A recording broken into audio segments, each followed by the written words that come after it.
No, poviem ti pravdu, že ja už nemám celkom odstup od toho, lebo ja toľko seriálov točím, takže ja keď som vhúpla po roku a pol do paneláku na natáčanie, tak mi to prišlo, ako keby ani neprišlo ten rok a pol, ako keby sme kontinuálne pokračovali ďalej, len sú tu iní herci. A napríklad s tými hercami, ktorí sú tu teraz, tak s nimi som točila aj iné seriály, takže v podstate mi to ani neprišlo, že sú to nejakí noví ľudia, ale keď som sa zamýšľala, napríklad tu oproti mne je byt Masláka, tak jasno, že mi ten Janko Koleník tam strašne chýba. Je tam Milo Král s malou Sárou a to malé dievčatko je neuveriteľne šikovné. Ja strašne rada točím s deťmi a tak už viem odhadnúť, že ktoré deti sú dobré a ktoré nie.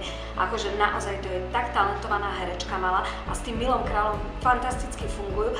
No a už potom som si akože po niekoľkých dňoch zvykla, že už v tomto byte nebýva Janko Koleník, ale vždy si na ňo spomeniem, keď ideme točiť do tohto bytu. Napríklad v tomto byte tu sú teraz Ľudská Lapišáková, Marcel Ochránek s deťmi a tu v tomto byte bol Roman Kolukna. Neby to, že my sa stretávame aj v súkromí, tak strašne mi chýba aj ten Roman. So Zuzkou som bola napríklad teraz po dlhom čase so Zuzkou Hasovou. Tam mi tiež chýbala, ale my sa tak akože na sociálnych sieťach vidíme, takže my si aj niečo píšeme, aj si občas zavoláme. No ale je to iné, no zrazu po tých, keď točíte, že 7,5 roka stále s tými istými hercami a zrazu prídu iní, noví herci, tak mne to zo začiatku prišlo, ako keby sme točili nejaký nový seriál, ale keď vidím tie kulisy, tak si hovorím, áno, však som v paneláku a ešte aj keď som čítala ten panelák, nové scenáre, tak napríklad u Blicharovcov, keď je Vládko Černý a Hanka Letková, tak ja som tam stále videla Dačku Turzonovú s Ďurkom. Ako keby to písal na nich, len sú tam iné postavy. A včera sme mali také stretnutie a videli sme tie scény, akože nové scény a staré scény, a ešte s Dačkou Turzonovou sme sa rozprávali, že taká nostalgia, keď vidíme tie byty, sú trošku inak zariadené, ale sú to tie panelákové byty, tie staré, na ktoré sme boli vlastne zvyknuté. A ja dúfam, že to bude mať divákov úspech, pretože máme tu veľa nových postav a napríklad dnes som sa prvýkrát stretla s Luizou Šramekovou, akože predtým som s ňou točila aj iné seriály, ale tu v paneláku a majú veľa scén s Imrom a sú strašne vtipní. A mne sa strašne páči na tom paneláku to, že to je taká sinusoida, to je také moje slovíčko, áno, že sú aj také, že ťažké scény, sú vážne témy a sú uvoľnené témy, komické témy. Takže sa to tam tak strieda a je to dobré, že keď točíme niečo vážne, čo budeme napríklad teraz popoludní točiť u tých príložných a do obeda sme točili v bare, kde sme sa aj zasmiali, uvoľnili sa a že sa to tak strieda, že nie je to stále v jednej rovine.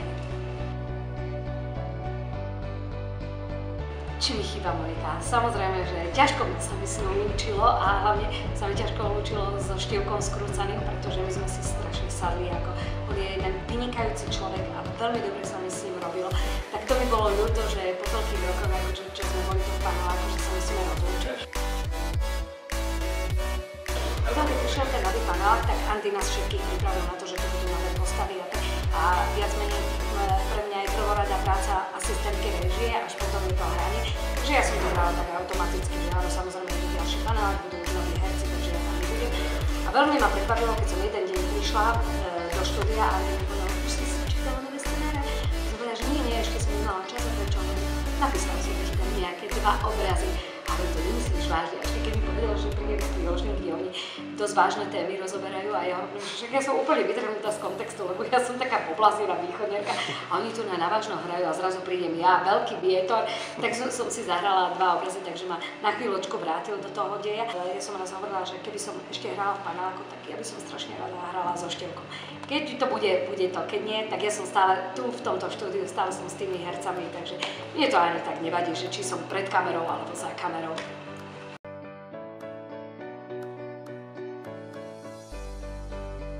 No, zo začiatku, keď sme začínali točiť panelák, tak to bolo niečo nové. Tak samozrejme, že mňa to chytilo, tak som si to pozerala. Lenže už po dlhšom čase, dajme tomu po roku, nie, to bolo tuším po 2 rokoch, tak si predstavte, že ja som čítala scenáre, ktoré sme mali dopredu, dajme tomu mesiac, točila som úplne niečo iné a v televízii sa vysielalo niečo iné. Tak ja už som potom mala taký guláš v hlave, že som si jednoducho povedala, že už to nemôžem pozerať. Takže nepozerala som to pravidelne. Občas som si pozerala niektoré diely, ale nemohla som to pozerať pravidelne, pretože sa mi to strašne plietlo. A tie herci boli napríklad zvyknutí zvyknutí na to, že mňa sa vždy pýtali, že teda, kde som bol predtým a čo som robila. Takže ja som musela mať čistú hlavu a musela som vedieť sústrediť sa na to, že čo točíme. A nemohla som akože sledovať to, čo ide v televízii, lebo potom ma to vždy plietlo. Takže málo kedy akože pozerám. Ale napríklad teraz sa mi stalo predvčerom, že som náhodne si zapla bávku a tam bol panelák pred neviem koľkých 6 rokov a chytila som takú scénu, kde bola malá myška v nemocnici s Dušanom Jančom. Tak som ešte aj malé myške som sa s ňou stretla, tak som mi hovorila, že ježiš, to bolo také krásne, že vidíte po tých rokoch a pozrieť si ten panelák, že ako si vyzerala, ako vyzeral Roman Luknár a pospomínať si. A inak ja si dosť veľa pamätám z toho paneláku, lebo zvyknú mi aj z televízie volať, keď potrebujú niečo z archívu. Takže ja si pamätám, že čo, kde, ako sme robili. A dokonca ja som ešte v začiatkoch robila aj taký magazín.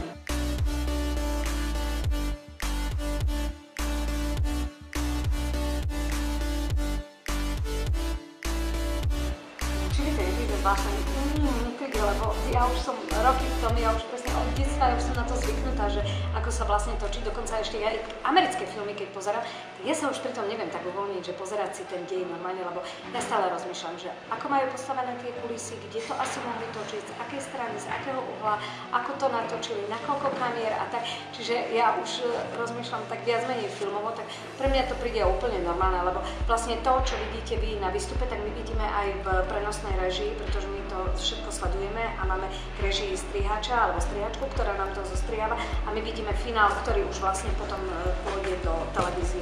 Takže vlastne to, čo ja vidím tu na monitore, to sa potom aj vysiela, čiže pre mňa je to úplne normálne, čiže ja v tom nevidím rozdiel, ale chápem ľudí, ktorí to nepoznajú, pretože veľakrát som mala aj tu v paneláku mojich známych kamarátov, rodinu a tak sa prišli pozrieť a všetci boli vynikaní z toho, že to, ako to tu vyzerá a to prečo tu nemáte stenu a to je také malé, alebo to je také veľké, že úplne inak to vyzerá v tej televízii ako v skutočnom reálnom živote.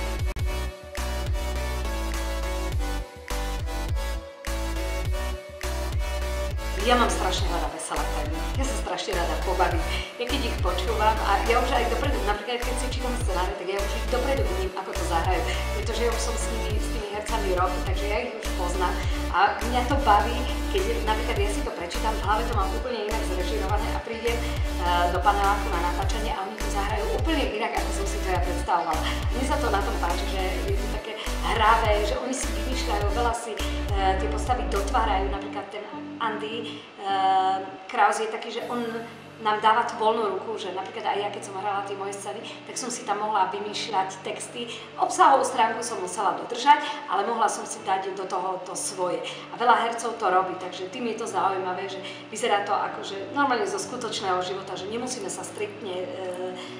striktne dodržiavať tie scenáre a hovoriť tie texty od slova do slova.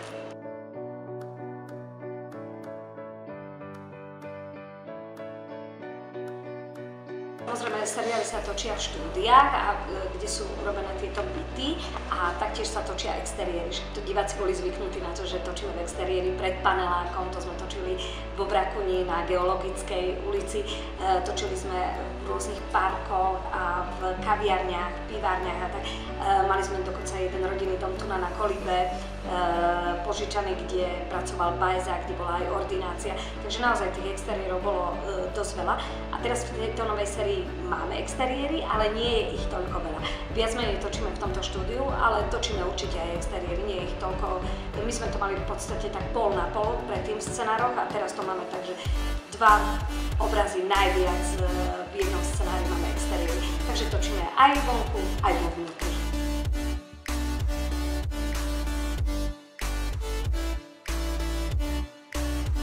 Ja milujem exteriéry.